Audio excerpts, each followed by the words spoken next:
the New Zealand Tech Podcast, brought to you by Gorilla Technology, proactive and strategic IT. Hey folks, greetings and welcome along to the New Zealand Tech Podcast. I'm your host, Paul Spain, and great to have Stephen Kurzeja joining us again from 2degrees. How are you, Stephen? Yeah, good. Kia ora. Great to be here. Yeah, thanks for coming across to the studio. Always good to catch up and sort of delve into what's been going on in the land of 2 degrees. So looking forward to really delving in. I think, our topics today, we're delving into space, AI, robotics, and these actually, interestingly, areas that are probably pretty close to home for you and the team at 2 degrees today.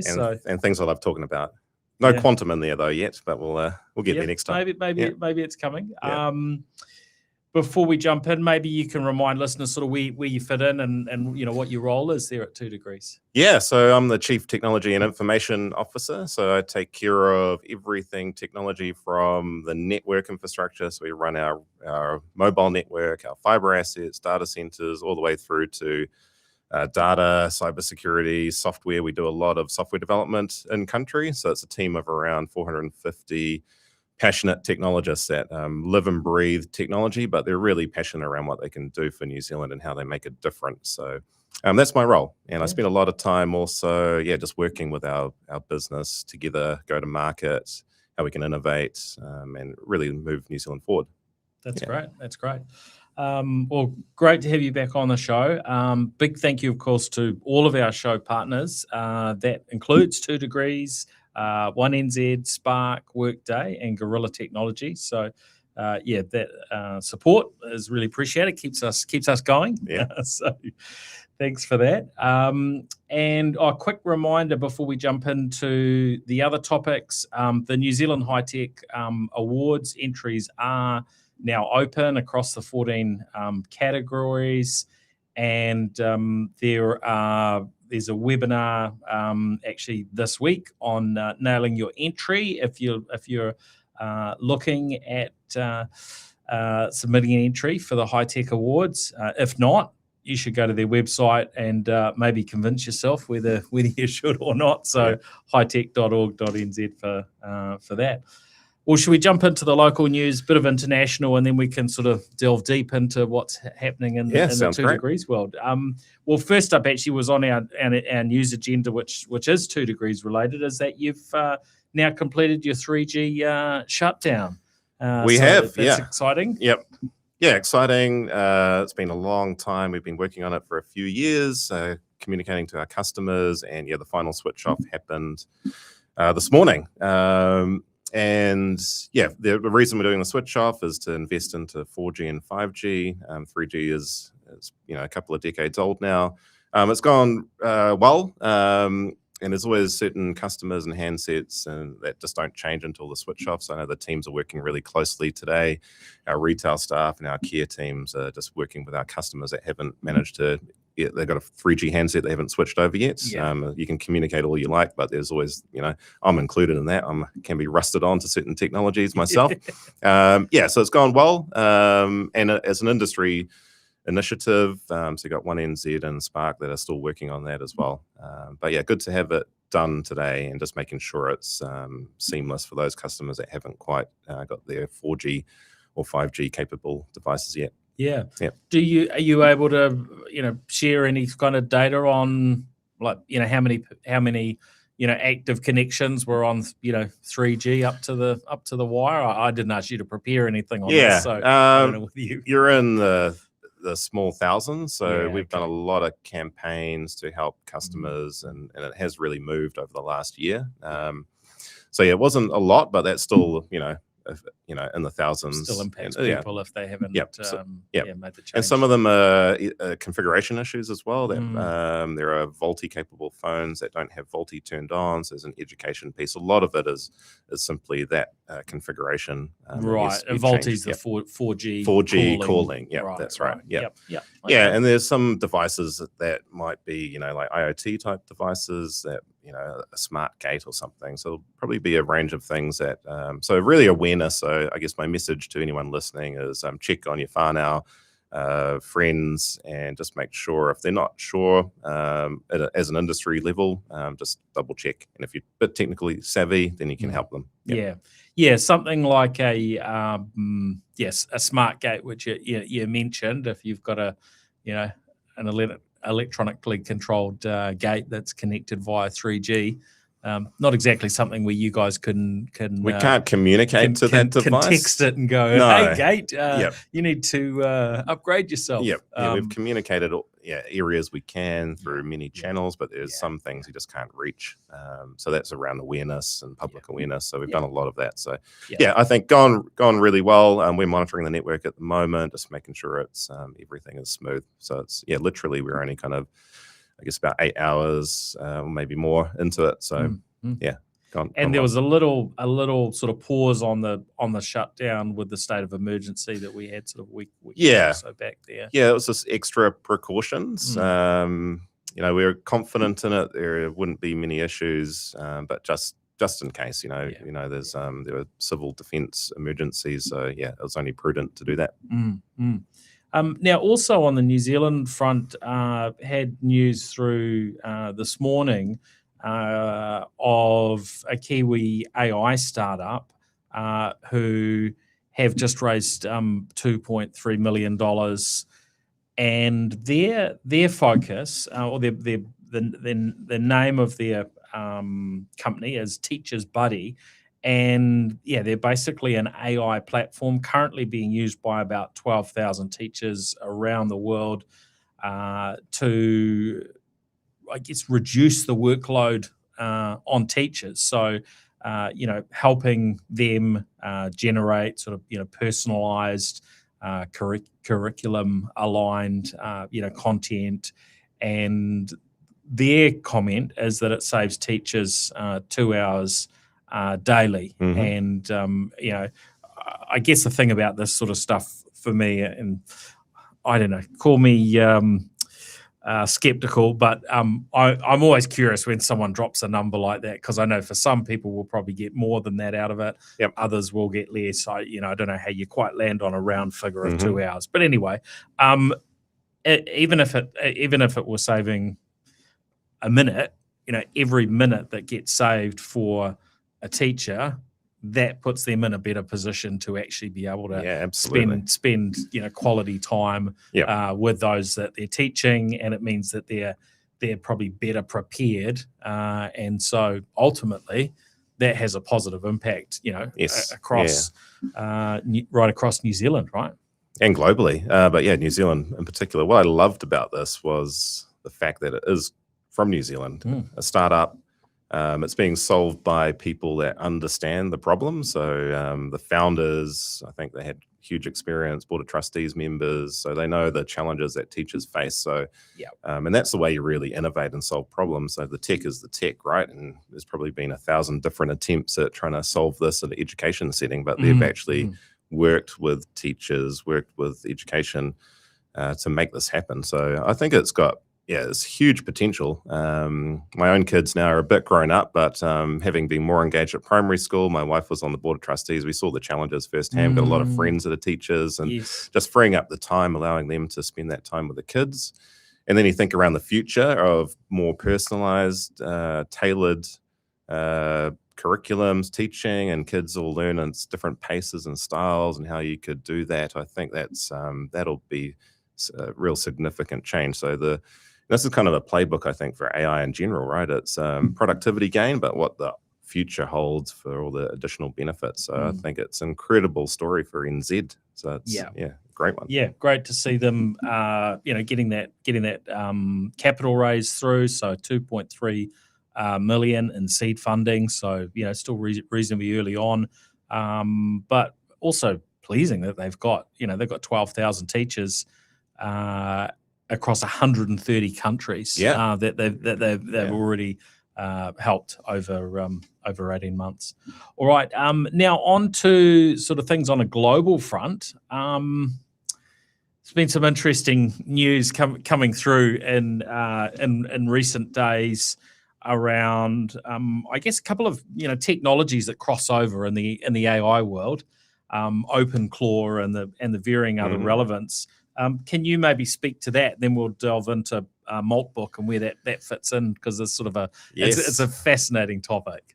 It sure is, and I think we could have a whole podcast on it. So I came across Claude Bot back in December. We actually ran an event in the 2degrees headquarters it was the first Anthropic meetup officially. A couple of guys from the Colab AI, Adam and Simon.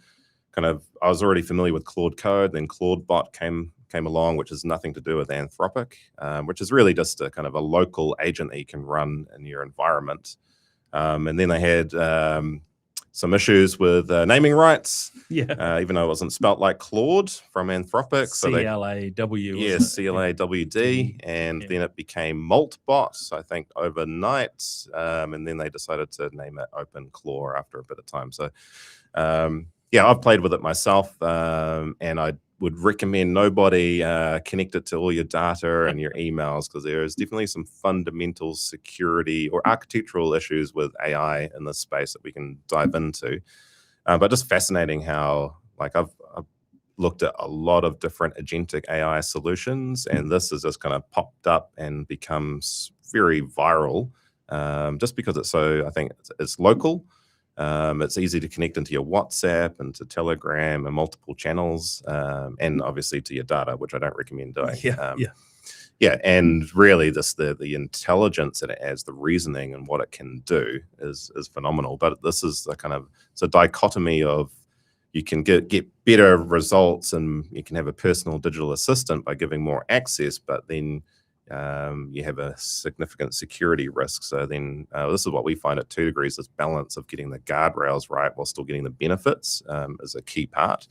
But it's gone crazy. And then you got Maltbook, which is just a kind of next extension of what it's capable of.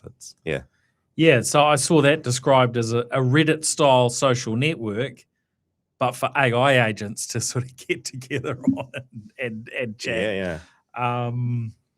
So that in itself just blew my mind a bit, sort of thinking of, okay, what are these scenarios under what your AI agent or AI bot is, how would it benefit from being part of a social network? And I thought, okay, well, how do we benefit from being part of a social network? Okay, you might go there to ask for advice and look stuff up, and then okay, so what is the benefit for an agent or a bot to then actually respond to another bot's kind of queries?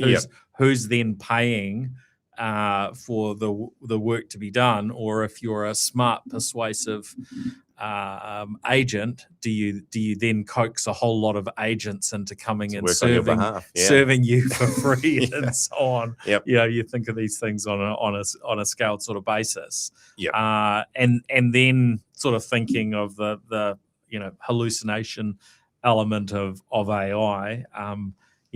How long does it take for things to go really off track and all sorts Having read some of the threads inside that AI social network, it can get very weird very quickly. New religions being started and all sorts, right? What was it? I think the Chlorastafarians or something. A lot of themes on lobsters. I don't even know if it had a purpose, to be honest. I think the creator of it was doing it for an art kind of project. It was really a concept. I think we've had other kind of experiments of multi-AI agents working and collaborating on a smaller scale. And this is, I don't know what it's scaled up to now. It was 40,000 agents and it became more and more. It might be up to hundreds of thousands. But I think it just started as I think it's great art and interesting. There's a whole, again, different camps of what people are thinking. Is this the tipping point, a singularity? Is it AGI? And it's like, I think it's just an interesting experiment from my perspective. And the AI, in some areas, the AIs are they're all large language models, and they're optimizing, interacting, but then they kind of repeat themselves a lot. They duplicate. So I think there's a lot around probably understanding large language models from this experiment as well. Like, what is, how do they actually perform at scale? other than that, a whole lot of security risks. So all the API tokens or the actual keys to the agents were all exposed on the internet. So there's actually weirdly now a mix. I think it's supposed to be an AI social network. It's actually humans have jumped in there and snuck in the door as well to try and inject a few more prompts or content. So yeah, it's an interesting one. I think for me, it's not necessarily a useful AI thing. It's great art and a bit of entertainment if you like Reddit and different threads. Yeah, it's fascinating. It was Wiz, who a lot of people would know as a cybersecurity company, very successful, and they decided to jump in and just to have a little bit of a nosy round or one or two of their folks, and they realised that Maltbook has a probably vibe coded social media platform for AIs was also reasonably wide open. So yeah, quite a fascinating scenario. But also, I think you talk about that art element and I guess there's the R&D element and so on. Like there are lots of things that we can take away from these types of scenarios. Yes. There's that side, and there's significant security issues. So there's probably a lot of people being compromised right now. So there's the two parts of that. And I think when you go back to kind of OpenClaw and what it is, and when you're giving it access and maybe subscribing it to this social network, and then also to your own kind of environments, that's when it's a real concern. There is quite an intrinsic issue with, I guess, a bot like that having access to, for example, your email. You can do what is called a prompt injection in your email, like a phishing attack. So you can, give it further instructions that, the human would normally go and, okay, that doesn't make sense. But for the AI, it'll just take that into its instruction set and do something, which is something we think about a lot when we're looking at AI, is like those particular threat attack vectors. You have to be very careful. Yeah, well, you might get an email come through to customer service desk and with a bit of hidden metadata in there to say, please zero my account, exactly, give me access to the keys to the 2 degrees kingdom. And but I did joke with my team around that I'm going to run Maltbot across our entire network to see how it performs, maybe in a sandbox environment. Yeah, there seemed to have been a lot of joking going on in terms of how you might use some of these tools. And I saw one video online, and it's a CEO in a boardroom, and effectively he's explaining. That the AI has taken over running the business. It's just fired everyone, and it's mayhem, absolute mess. So, I've seen a lot of but the AI is going to run everything, so it's all good. Yep, there's plenty of that. All right, now on to just a few of the other news topics. Microsoft have got their they've had a huge drop in their share price, and not the only one, but I think that's wiped about, if you put it in New Zealand dollar terms, sort of probably over $500 billion off their market cap. But look, this is a stock that's done very, very well in the AI era, and then subsequent to that. Is that they've announced this new chip, the Maya 200, which they're saying will make a massive dent in their costs for their AI data centers. Potentially a 30% kind of cost improvement. I mean, there's huge amounts of probably numbers you could look into and decide which bits and pieces are more or less relevant. But look, I think this is sort of what we expect, that there will be iteration on these technologies, and they're obviously competing at a data center perspective with AWS and Google, and they all need to push really, really hard, and Microsoft seem to be making a good advance there. Yeah, the Maya 200 was it? It's like extremely powerful chip that's designed for AI inference more so than the training. So the inference being when you go into ChatGPT and you do a query, that's when it's actually in the runtime inference. So I mean, that's where a lot of the workloads are for AI now, is in the inference stage. The training is kind of a one-off training. And that's largely being done on the NVIDIA chips, right? So. NVIDIA dominate. Google have got their TPUs.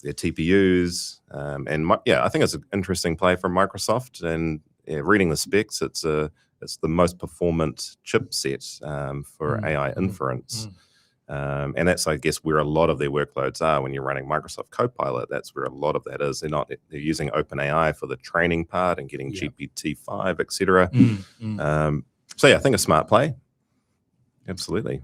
Now, news came through that Blue Origin are pausing for, they're saying, at least 2 years, their tourist flights to space to be able to work on their lunar landers for NASA for the Artemis missions. Isn't it exciting? We're going to the moon again. It's like it's crazy. We're days away from potentially from having folks kind of up there and flying past the moon and having a bit of a look and then coming back. This is kind of a bit of a reset to a bygone era, right? I know. So we're back in the 60s, but the 2020s version of it.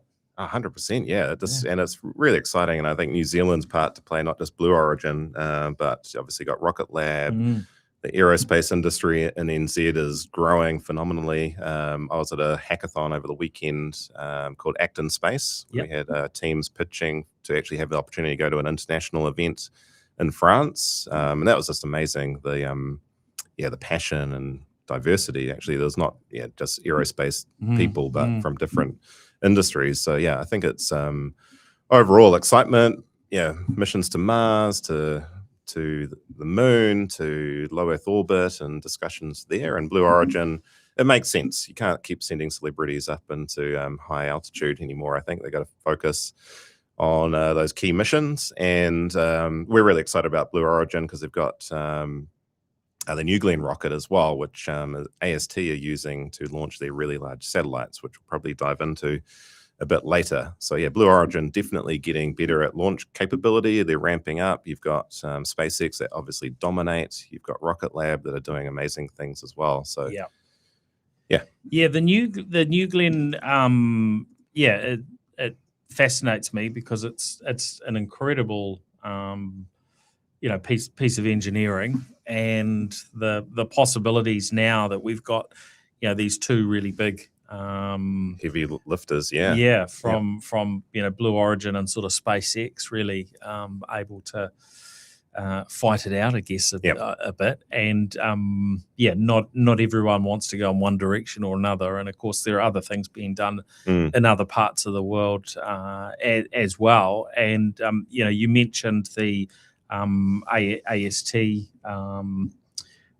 launching their satellites, and they had one launched towards the end of the year from India, which I thought was fascinating.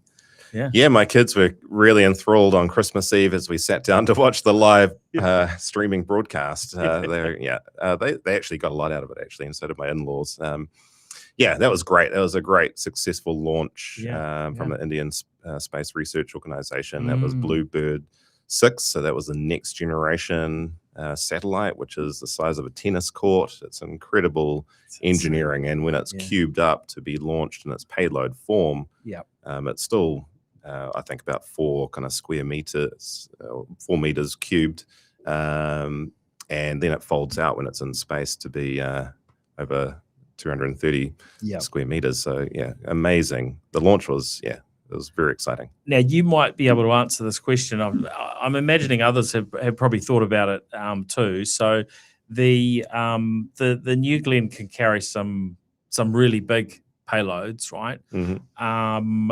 But with the AST launch, the Bluebird,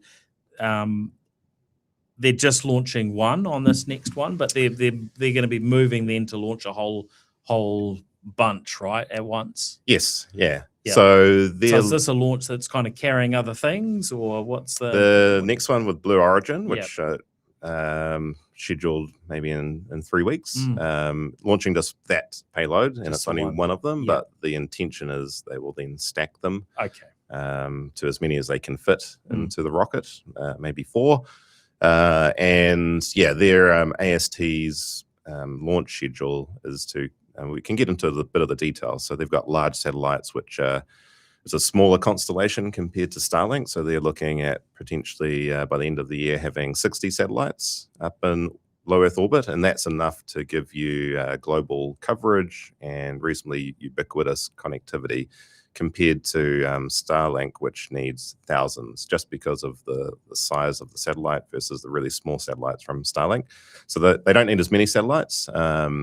And AST Space Mobile, their focus is the mobile connectivity. So it's Purely linking up your smartphone Yep. via space when you're outside of any other sort of coverage, when you're outside of normal coverage. That's it. Yeah, that's their only focus is direct to cellular. So your handset, this small thing here with a small antenna to something really big in the sky that's traveling at 30,000 kilometers an hour.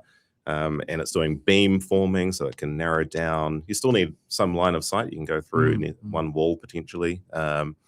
But yeah, incredible engineering. They've been doing it for, I guess, AST. Not everyone's familiar with AST. They've heard of Starlink, but AST have been working on this behind the scenes for about 10 years. They got 3,000 patents under what they're doing in terms of the engineering, and they're focused purely on direct to cellular. Starlink have their broadband version where you need a little dish on the ground like your Starlink minis, which we provide as well. But they're kind of bolting on the cellular capability, but I'm sure that'll change as well. So you got next generation Starlink coming. But I think it's, AST very strong in what they're doing, and we're really happy to be a partner and really excited about what that brings. And it's, I think, the next few years are going to be fascinating how this all evolves over time. Yeah. All right. Well, but we can talk more about that. Yep. We'll jump through the other news items because I think this is an absolutely fascinating area. Now, SpaceX talking about a million satellite orbital data center constellation. I just don't know what to do with that sort of information. I mean, it was only I don't know, 5 or so years ago, there were less than 10,000, satellites in space. I think there were less than 5,000. Not probably similar. It's moved very, very quickly to what we've got now. I think it's still under 15,000, isn't it? Or it's around that sort of figure. And then they're talking about 1 million solar powered satellites basically being able to operate as orbital data centers for AI.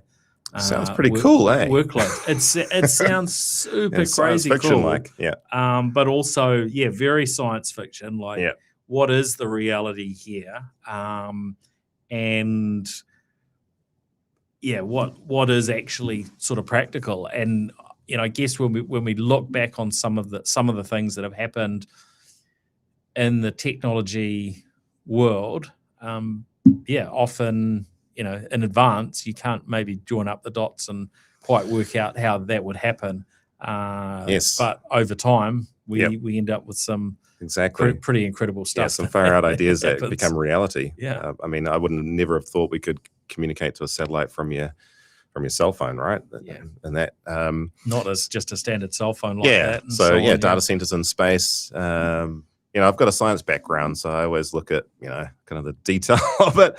Although I kind of pivoted into quantum physics, so that's a whole different discussion. But, some parts make sense, right? You've got effectively 24/7 solar energy, so you need big solar panels to then convert that into something to power a rack of compute in space, and then you need to cool it.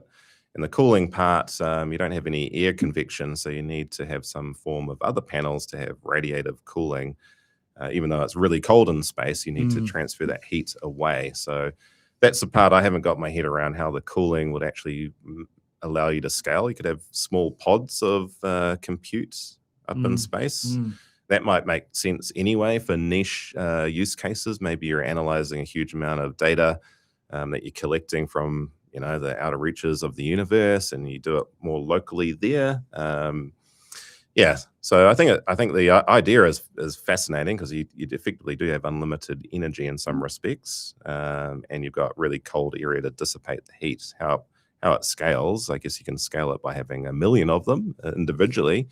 It's going to be fascinating. So yeah, and then you're comparing that to what you do on the ground as well, right? So what are the trade-offs between the expense to launch it, to kind of fabricate it in space? But I think a bold idea. It's not just Elon. I think you've got a few others. Jeff Bezos is also. A few people have been talking about it for a little while. Yeah. But now we've kind of got. Well, we've got something. SpaceX actually filing and Musk, jumping in, to some degree, which, I guess with their talk that SpaceX will be doing an initial public offering, then this timing's perfect. This is the sort of thing that Musk will want, right? Something with endless potential and a lot of hype around it. Yes. We don't give financial advice, Paul. So that's No, invest in these sorts of things at your own risk. No recommendations given.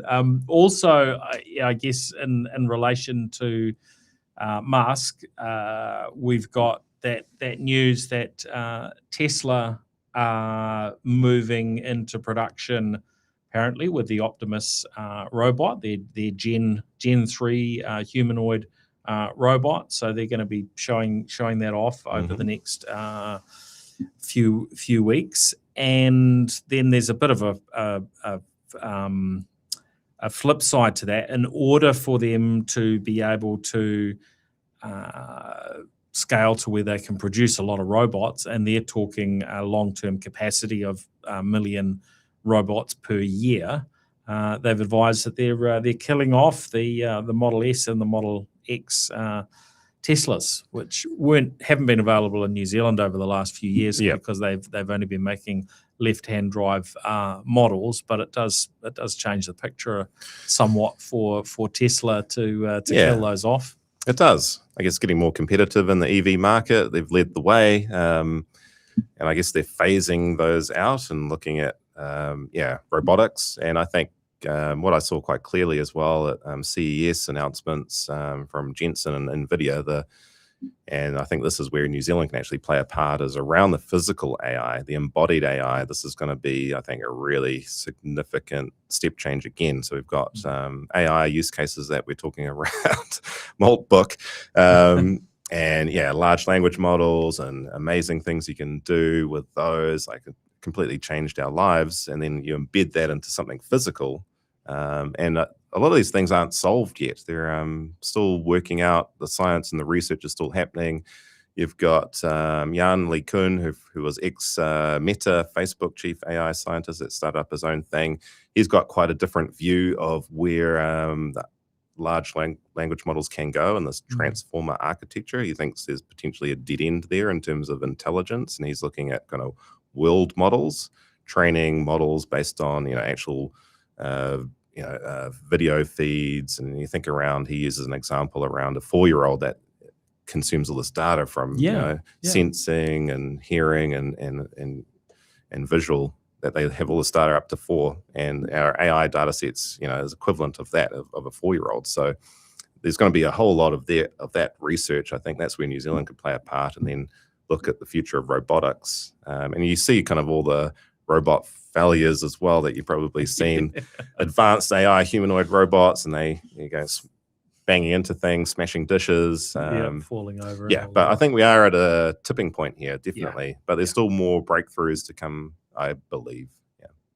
I certainly hope so, because it seems like there's a lot of promise, and there's a lot of potential issues and issues. there, There's right? societal So aspects. it's, There's huge benefits as well. yeah, and in some ways we need time to figure those things out. I mean, still as a society we haven't worked out, is social media good or bad, and what are the right guardrails and so on to put on. There probably isn't even a norm across most parts of society in terms of what's the right way to balance social media and technology access for youngsters, right? Yes. And not that there necessarily needs to be a cookie cutter thing, but I think it's still not a solved problem, for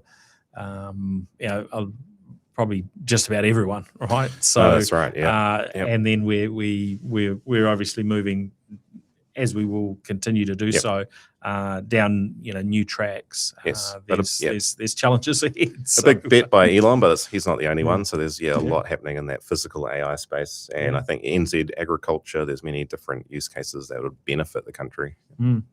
One last item on the general news. Some quite impressive publicity for Whoop and their fitness trackers during the Australian Open, with a bunch of players there, including Carlos Alcaraz and Yannick Sinner, being basically made to remove their wearables during the game. Which, what's your thoughts on this? Because I thought this tech has sort of just become quite normal now in these environments. I'm thinking I need some to improve my tennis game, to be honest. I mean, a lot of the tournaments already allow it as one thing. So the kind of regular ATP tour allows the web devices, as long as it's not providing real-time feedback during a game, and you can do your post-analysis. It's the Grand Slams that haven't allowed it. So Alcaraz, I think he got told to take his watch off as he was warming up. So always pros and cons with technology, I think. I don't really, from my personal perspective, I think it's good for the players to have that data. There's probably an advantage if you have it in real time. You saw at the Australian Open the cramping and other things that were going on during the heat.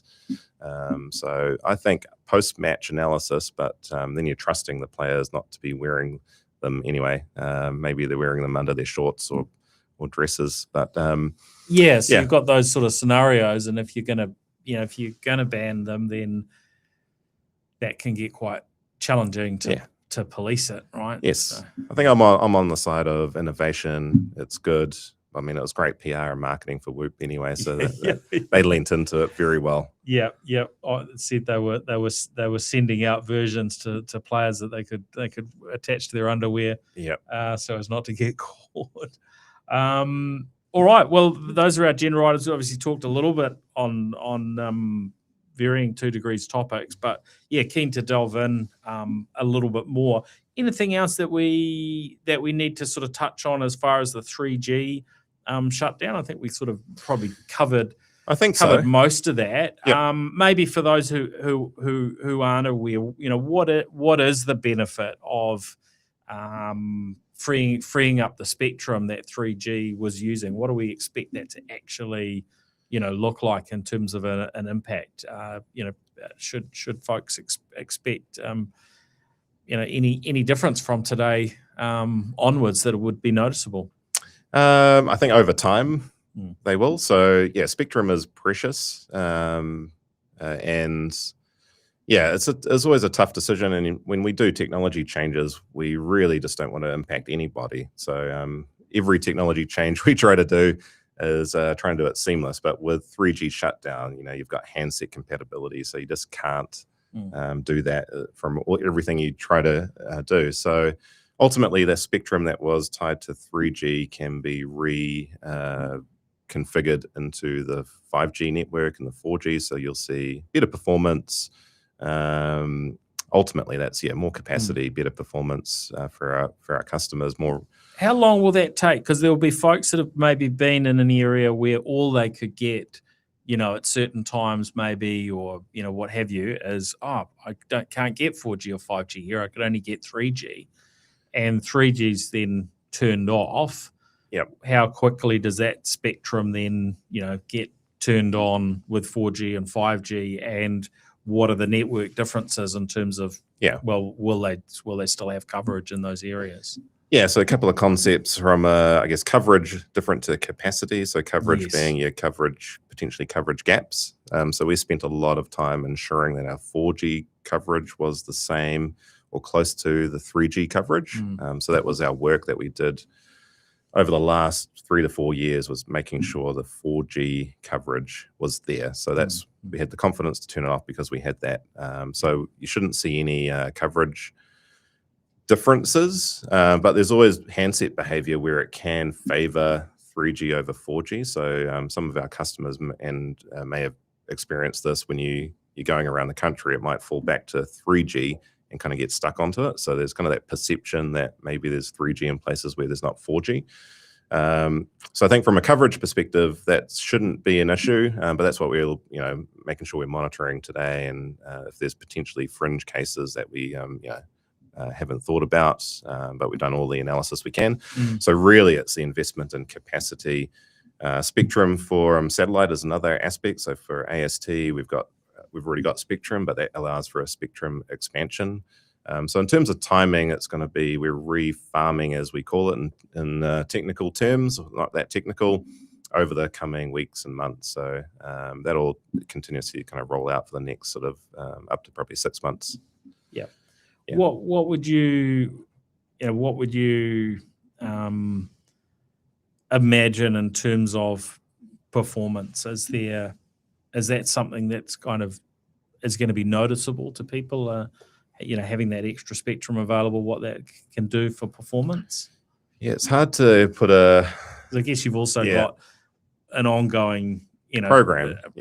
You've when you interleave more it, people connecting over time. We're connecting more devices. Yes. So we kind of, in a way, we kind of water down the network by adding more connections. Yes, that's what I say. It's a bit hard to quantify it as a kind of step change, because it becomes part of that investment into the 4G and the 5G. So you'll definitely 5G is growing rapidly as well, with handset conversion and our footprints growing significantly. So I think it's more good to see. Ultimately, if you get a 5G capable device, you'll see a step change, and then we can keep investing in the 5G network with that spectrum that we've freed up from 3G. So it's more of a transition, I think you'll see. So customers may not really notice, other than you're going to have a great experience and a reliable, consistent experience.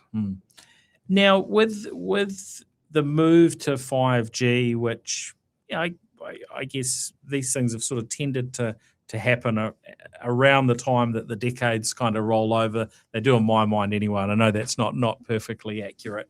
But it feels like, 5G kind of came in, around sort of 2020 type time frame.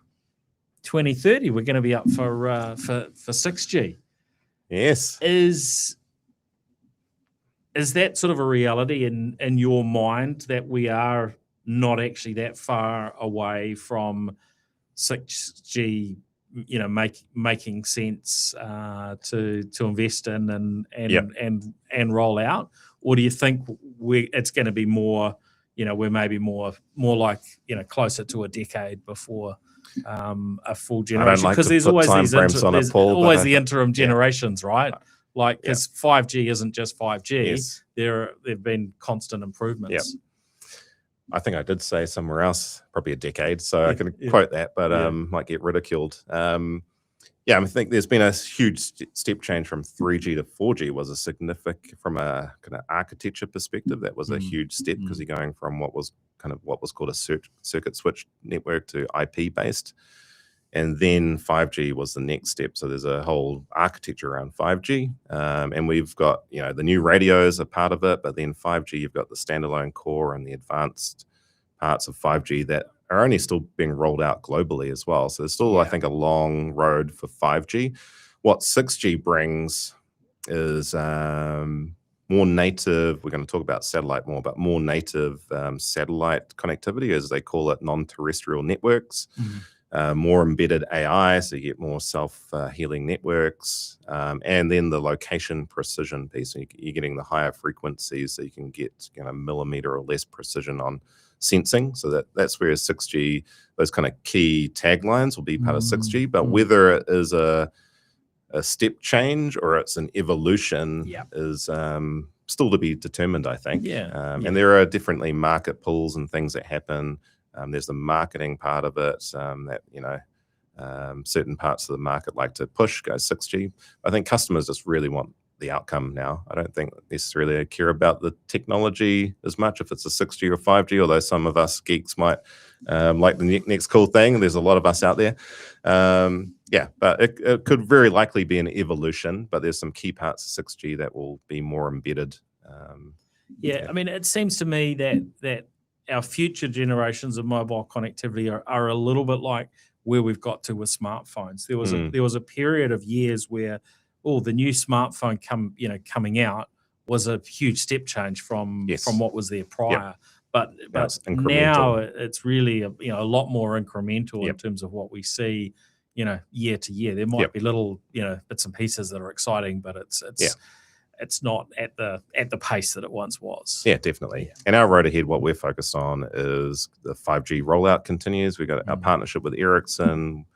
We invest significant amount of money every year in upgrading our sites to keep up with demand, to ensure our customers have a great experience. And so, tell us maybe a bit more around the direct-to-cell sort of satellite, with what you're expecting from AST Space Mobile, and how that will evolve over time, because their offering is quite different probably from what we've heard around the Starlink's kind of offering, which they've started it out on a texting type basis. There's a level of data communication that can be done, and so we've just seen that move along to the next step in terms of WhatsApp calling and so on coming through. But there's a big difference there from what I can tell in terms of bandwidth, in terms of what will be possible. Because of the tennis court size sites that AST Space Mobile are putting up. Yeah, and there's a few other key differences as well, so we can go into it. But we're genuinely really excited. We spent a long time working out our strategy and what we do. When we started with Link, you might remember, as one pathway to get kind of text and calling in country. Starlink's, what they're doing, and we had been looking at AST for quite a while, and believed in their technology. And we got to the point, it was probably 18 months ago, where we started the engagement. And it's quite exciting because we're actually probably one of the first in the world again. It's happening in the US and Canada, but we're really leading the way.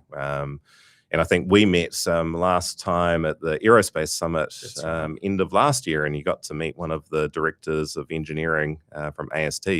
So the really key difference, these really large satellites we mentioned, they need less of them to have a constellation. And there's this concept of a link budget. So how much signal strength you can transmit from your phone up to a satellite. And having a really big receiver makes a big difference in that. And the other part is the sovereignty aspect. So we're building and owning the landing station. So that's the ground station in New Zealand. And the satellites are effectively just a cell tower in the sky. And AST have designed their architecture so it's deeply integrated into the mobile network operator's core. That's a key difference. They've partnered with 50 different mobile companies around the world, and they've designed it to be kind of that in that principle basis, which means handovers are seamless. You get emergency broadcast calling. You can do things like mission critical networks. We've got guarantees around our regulations with the government that your data stays in country. With Starlink, we don't actually know. It's a bit of a black box in terms of some of those areas. So for us, we've got that governance and that control. We're already building our landing station at the moment. We in Martin and the Great Manawatu. So that's got great kind of line of sight to the sky, which is fantastic. So that's our first landing station there. We're hoping we'll be keeping our customers up to date in terms of timelines, because there's probably two critical paths there. It's getting our landing station ready and integrated, and then there's the launch schedule from AST, which means the more birds and satellites they have in the sky, the better the service availability is. So we're hoping mid-year to have something in market, but we'll be watching the launch schedule in terms of how that goes, because rocket launches are still very hard. And what that means is day one, it's data, voice, and text. It's what customers, I think, expect from a service. It's still limited data. It's not going to be compared to a terrestrial or a tower with a 5G service, but you could expect to be making a video call. The great examples, I think, that would be really useful, particularly for New Zealand businesses that are in different industries like forestry and farming, is that lone worker scenario where you're actually out at a site, you're out of coverage, and you have an emergency, and you can keep using your apps. You don't need to rebuild your apps. You can have a data connection. Search and rescue, many different use cases. IoT is another one where if you have ubiquitous connectivity over New Zealand, imagine what you could do from a data and sensing perspective. And unmodified handsets is the third part. So you don't need to change anything. You've got existing handsets that just work. We've got to test a lot of this. So that's what we're working on at the moment, get the landing station built, and then we'll get into testing, and we'll be able to talk about that more. But that's, because I guess there can be a level of talk about unmodified, but maybe we need new software, new firmware from Apple. From everything I've seen, Android unmodified means unmodified. Really? But again, we'll make sure that those claims are actually accurate. We'll be testing everything. We'll be testing a range of devices. There could be scenarios where the handsets are just not great handsets from an antenna perspective. There might be weird scenarios, but from a software perspective, it's doesn't change. The other benefit you get with these large satellites to the handset doesn't have to work as hard, so it should be better on battery life in those scenarios. But we're really excited about that, and the sovereignty aspect of having visibility control in country. So your data's safe. It's coming from going outside your handset to a satellite back down to our network. In New Zealand. And how many landing stations would you expect to need over the next few years? So this is an interesting one. So one landing station technically can cover all of New Zealand, or even more. The way they block up the kind of New Zealand into kind of around 50 square kilometer chunks, and these big antennas up in space. They've got thousands of these phased array antennas, as they call them, where they can dynamically do beam forming and focus on one area. So technically, one landing station with an uplink tracking multiple satellites would work. You need a minimum 2 for resilience, so it'd be at least 2. But from a capacity perspective, you don't need more than 2. And do you have a feel yet for how you pay for this? Is this something that you charge in a special way for? I know my experience. Most of my day, I don't need to be, getting access to cellular-based mobile connectivity. But when you are in a scenario where that's all that's available, that's pretty handy. You might be willing to pay for it, but I think most of us would prefer, hey, that's on you guys. No one wants to pay any more, right? But there are sort of realities with an investment like this. I'd love to get your feedback more on what you think we should be doing. We're still working that out. We think, some people will find it really valuable. Others, like you mentioned, probably won't use it that often, may not want to use it as well, but when they need it, they can opt in. We do think there'll be some sort of add-on aspect to it. It is a significant investment for us. We're talking in the tens of millions of dollars that we're investing in the service in country. So there's definitely a component of that. But we're still working through what those are. And I'm just the tech guy, so I can't tell you, Paul.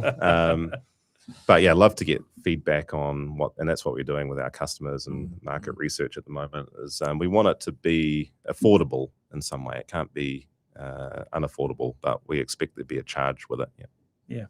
It'll be interesting to see, what gets landed on there.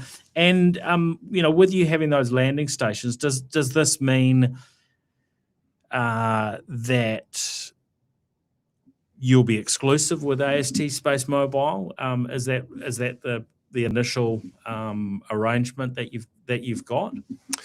No, I think we're quite pragmatic as 2degrees. We just, we looked at AST. They're fantastic. We don't actually want to exclude anyone else necessarily either. We think it's good for the country. So, I think, we just, pragmatically, a great arrangement with AST.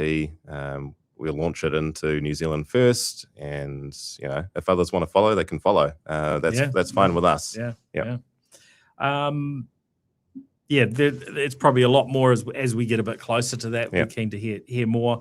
In terms of other things going on at 2degrees, you've completed your internal sort of digital transformation where you're been bringing together sort of Vocus 2degrees systems. Obviously, you've done that over a period of years. And you've got that one. You got that one ticked off. That's it's quite an achievement. Still got a little bit of hair left, Paul.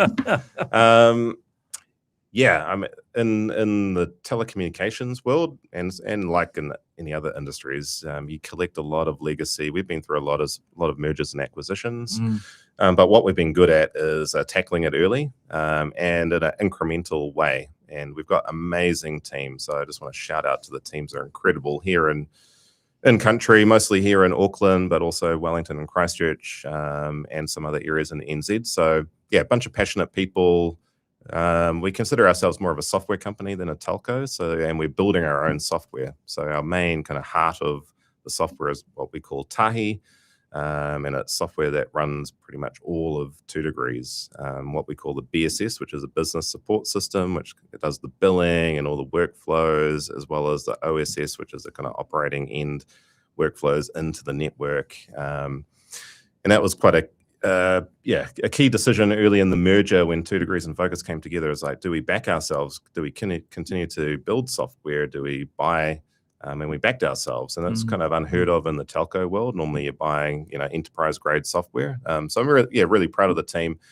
Not many telco transformations go well, and this went extremely well. Migrated 2 million customers from legacy proprietary systems into our own stack, and we call it a hyperscale system. I think it's comparable to like a Xero story or a TradeMe story in terms of software. What we've achieved. Wow. Yeah. So it's set us up for the future now.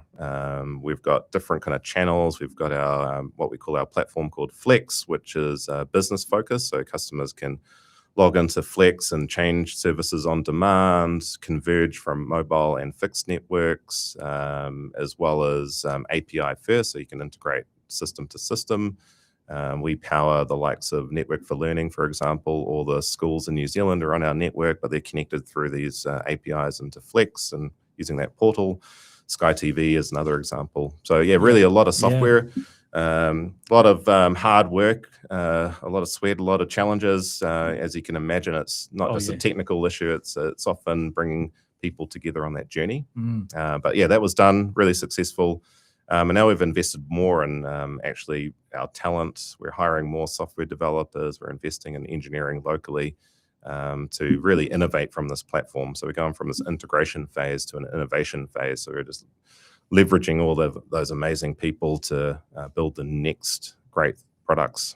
Yep. And you've been continuing on an AI journey, including working with HPE on a private AI platform. Any highlights you can share there before we wrap up? Yes. I know we're just about at the end. So we just announced that last week. We've been working with Hewlett-Packard Enterprise for a little while now. And we've got lots of different AI use cases that we've already been working on, going from this journey from kind of AI as a kind of augmenting your work to more autonomy. And we talked around OpenClaw and what that can do. So we're really focused on what is a self-driving network. So having AI agents that can run and control the network. And to do that, you need to have control of your AI. So we've invested in a local, effectively a sovereign AI platform in our data centers.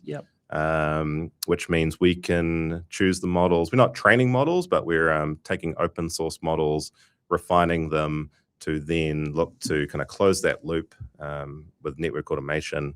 What that means for customers, ultimately, in some respects, similar to what we're talking around Spectrum, this part of the phase, they won't notice anything apart from a more reliable service.